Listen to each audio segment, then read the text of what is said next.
안녕하세요. 나만의 개인 맞춤 법무사 김영용 법무사입니다.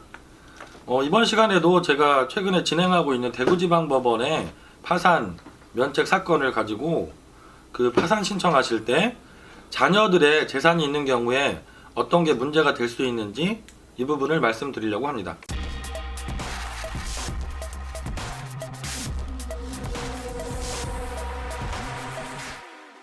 이분 같은 경우 그 연세도 많으신 남자분이셨고요. 뭐 특별하게 파산 절차에서 문제될 것들은 전혀 없으셨어요. 그래서 이제 제가 당연히 파산 면책이 가능하다라고 말씀을 드리고 진행을 시작했고, 중간에 이제 약간 문제가 생긴 부분이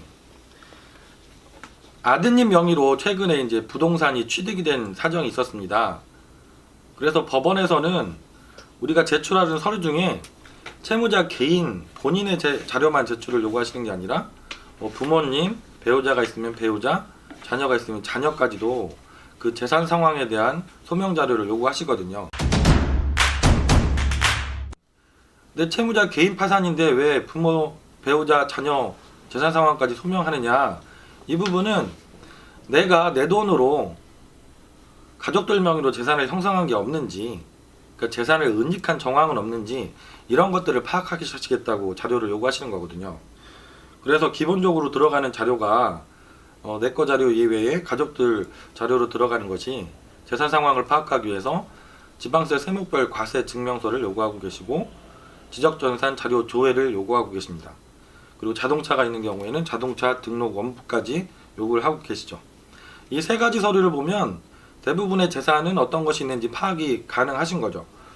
그래서 이제 파산관제인께서 자료 조사를 하시면서 최근에 이 가족들 명의로 이렇게 재산이 형성된 부분이 있으면 그 부분에 대해서 어떤 걸 요구하시냐면 구입자금의 출처를 소명해 달라 이렇게 요구를 하십니다.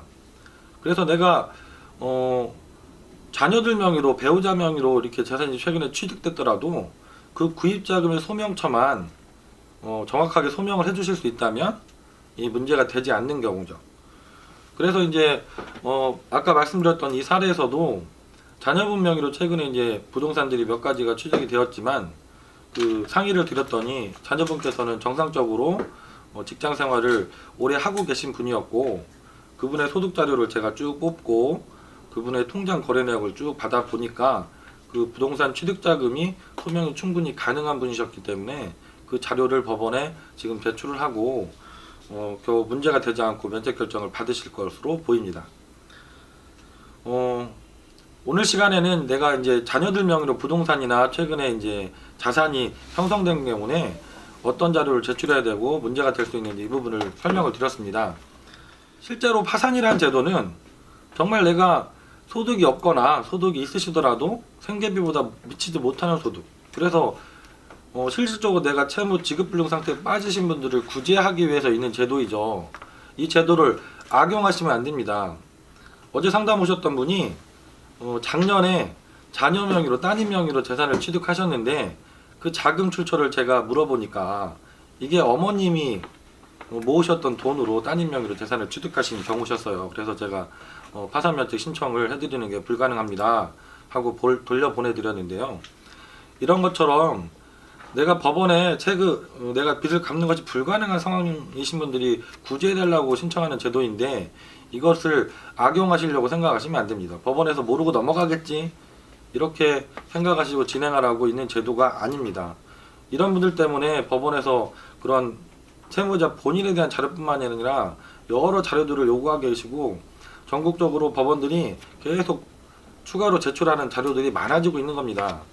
그래서 절대로 파산 제도를 내가 편법적으로 이용하겠다, 이 정도는 법원에서 넘어갈 수 있겠지 이런 마음으로 신청하시면 안 된다는 말씀을 드리겠습니다. 이런 부분들도 여러 차례 말씀드린 것처럼 전문가하고 사전에 꼭 꼼꼼하게 상담을 하셔야 내가 절차상에서 어떤 것들이 문제가 될 수 있을지 이것들을 파악할 수도 있고요. 거기에 따라서 내가 가능한지 안 한지 이런 것들까지 판단을 받아볼 수가 있습니다. 지금도 내가 혹시 이게 가능하지 않을까? 혼자 생각하시면서 이제 고민이신 분들이 있으면 김영용 법무사에게 전화 주시면 제가 당장 전화를 못 받고 직원들에게 메모를 남기시더라도 저녁 늦게라도 전화를 드리고 상담을 드리고 있으니까요. 전국에 어디에 계셔도 편하게 전화 주시고 문의를 해주시기 바랍니다. 김영룡 법무사였습니다.